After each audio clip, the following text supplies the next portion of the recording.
Section 4. Section 4. It's a long book, isn't it? It's a long, wonderful book, and Thank you. I can't say enough good things about it. I remember hearing you read. There's a correct name for it. I always think of it as hot water cornbread. Oh, When the Burning Begins. I call it hot water cornbread too. When the burning begins. Now you've written Elegy. Mm-hmm.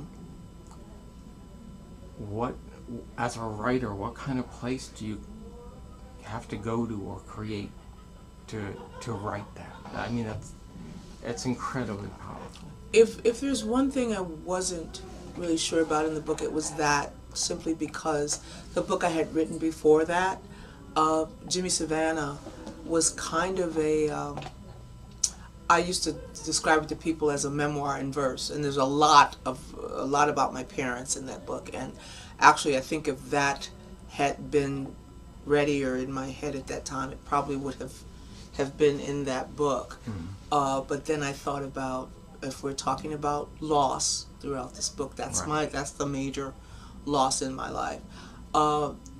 My father, coming from Arkansas during the Great Migration, and he brought with him something I like to call the tradition of the back porch. You know, at the end of the day, he'd sit down and he'd have these great stories.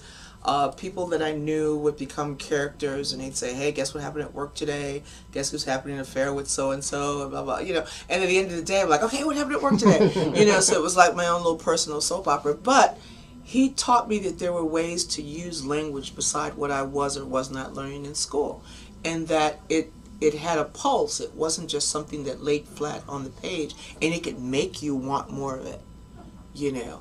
And so, growing up like that, so I would think I probably wouldn't be a poet, or not a poet who approaches things the way I like to if it hadn't been for my dad. When he first was murdered, I wanted to write the definitive "My Father Is Gone" poem. Right. You know, and I kept trying to, I need to make this really huge statement about what he meant to my life, and it wouldn't come. I just kept writing funny things he used to do and all that. And then I realized that the best way, because of what he wanted me to be and what he was to tell a good story and to have that be a moment in the story. So the When the Burning Begins, that is like, my dad taught me how to cook.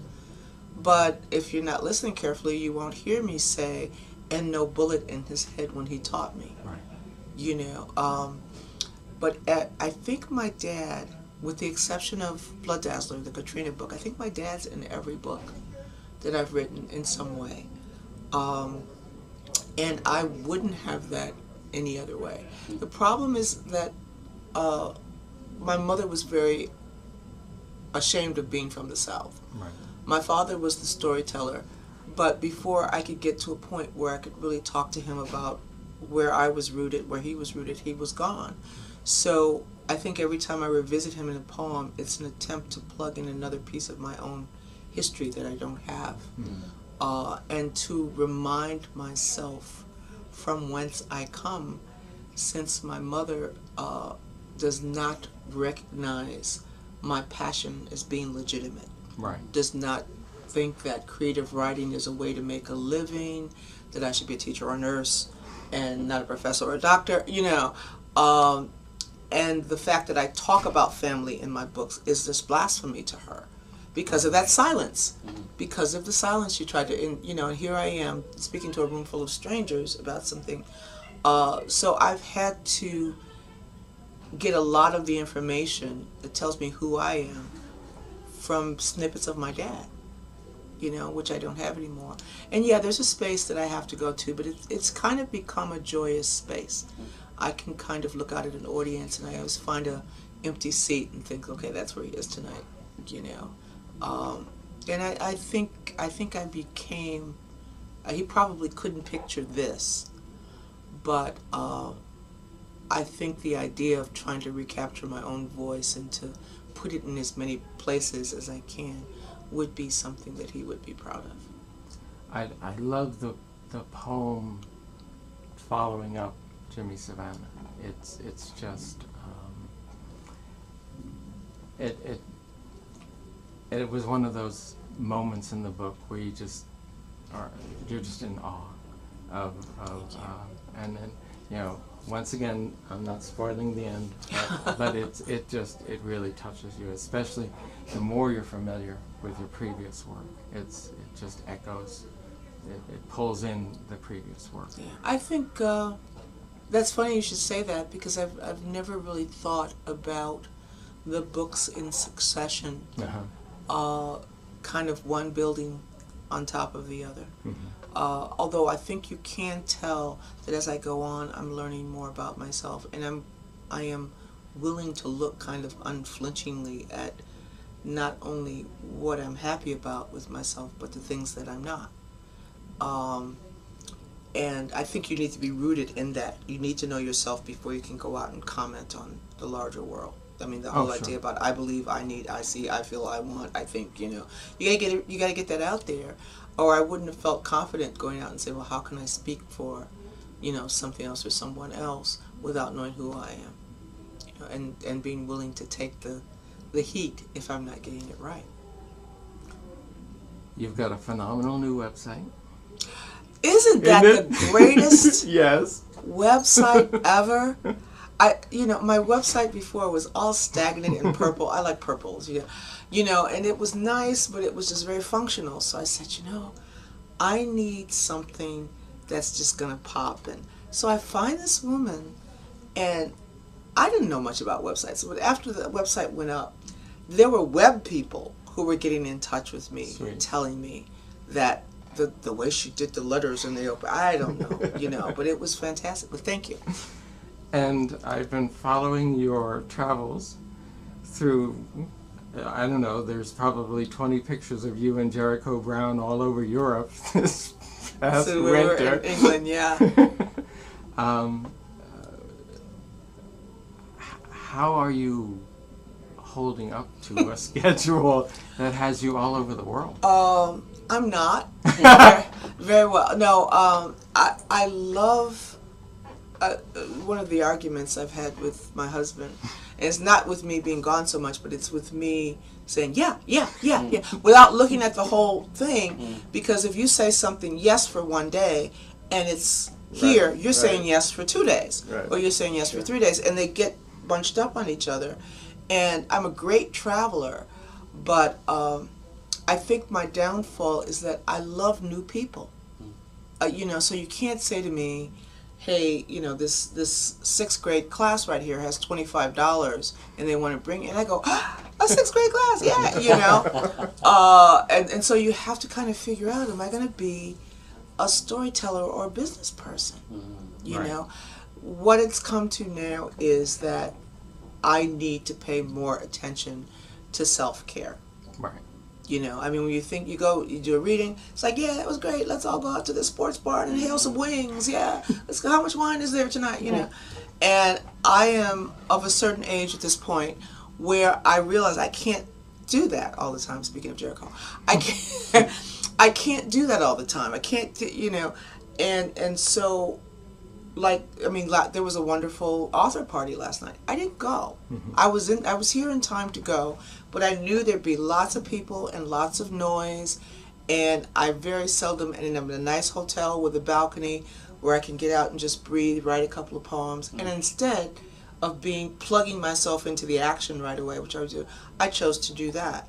So a lot of, you know, I'm not exercising, I'm not doing, so this is my year, I'm a sabbatical. Oh, you're okay. Yeah, and I love being able to do it, but I realize it takes some upkeep on the other end to hang as much as I like to, you know. So this is my year that I'm dedicating to maybe taking less things that are more interesting to me than just saying yes to everything, because in the back of every poet's, every writer's head is, if I stop, they'll stop asking. Right. If I stop, I'm not as vital. I'm not as, you know, if no one sees me, I don't exist. Right. You know, and to realize that, you know, I've had enough people tell me that, well, that's ridiculous, but it doesn't go away. And I think if you ask a lot of writers, it's in there. I mean, that's why we're, you know, who's going to be there? Okay, wow, I got to be there. And skipping one thing doesn't kill you, and nobody forgets you, and your books are still there, and everything. So I'm kind of facing those feelings and saying, I don't think it's worth that. That I have to take care of myself, or there won't be any more books, or anything. Right. And that's more important to me, to have those, because that's what's going to last when I can no longer do these type of things. It's a downer, huh? No, it's a real concern for every writer. Yeah. Is there anything in the book you want to read today? Is there anything in that book I want to... Sure, yes. Yes, I was trying to think. It's funny because the long sequences, it's kind of hard to pull something out of them sometime. Right. Because if I read the Accidental Saint thing with the mothers and stuff, if I read that whole thing, my class is fogged up immediately. If I read that whole thing, it's like 26, 27 minutes. Sure. And you ain't trying to hear that. We wouldn't mind. Oh, yes, probably at minute 13, you'd probably have a problem. Okay, how about the last, or the first Incendiary art poem? Or the last one? Which one? First one, last one? It's up to you. Okay, I'll read the first one. And this one, the name of the book, and a lot of these Incendiary art poems, came about because, well, two things. Donald Trump was, while he was running for president, one of his rallies, a white man said, "I sure would like to burn a black man alive." And the other thing was, after the riots in Ferguson, the question that comes up all the time about how can they burn their own neighborhoods, and it reminded me of a lot of instances when I was in Chicago where they burned the riots after the King assassination, Tulsa, the Birmingham bombing, that there was always some element of heat or fire or something there. And started thinking about that. So this was specifically about how could they burn their own neighborhoods down. So I thought I'll start with a description of a neighborhood and kind of turn it. Incendiary art. The city streets are densely shelled with rows of salt and packaged hair. Intent on air, the funk of craven function comes to blows with any smell that isn't oil. The blare of storefront chicken settles on the skin, and mango spritzing drips from razored hair. The corner chefs cue pork, decide again on cayenne, fry in grease that's glopped with dust. The sizzle of the feast adds to the din of children strutting slant, their wanderlust and cussing, plus the loud and tactless hiss of dogged hustlers bellowing past gusts of peppered breeze, that fatty, fragrant bliss in skillets. All our rampant hunger tricks us into thinking we can dare dismiss the thing men do to boulevards, the wicks their bodies be. A city strapped for art delights in torching them, at first for kicks, to waltz to whirling sparks, but soon those hearts thud thinner, whittled by the chomp of heat. Outlined in chalk, men blacken and curl apart. Their blindly rising fume is bittersweet, although reversals in the air could fool us into thinking they weren't meant as meat. Our sons don't burn their cities as a rule, born as they are, up to their necks in fuel. A devastating couplet at the end of a wonderfully powerful poem. Thank you so much. You sneak a little dedication in the back of that book too, to the mothers who had sons in the morning. And didn't have them that night. It's so poignant. Thank you. And you know, I'm just going to get effusive now. Thank you, Patricia Smith. Oh, we you're really welcome. Appreciate Thank you this. for this. I appreciate this opportunity. Thank you. All right.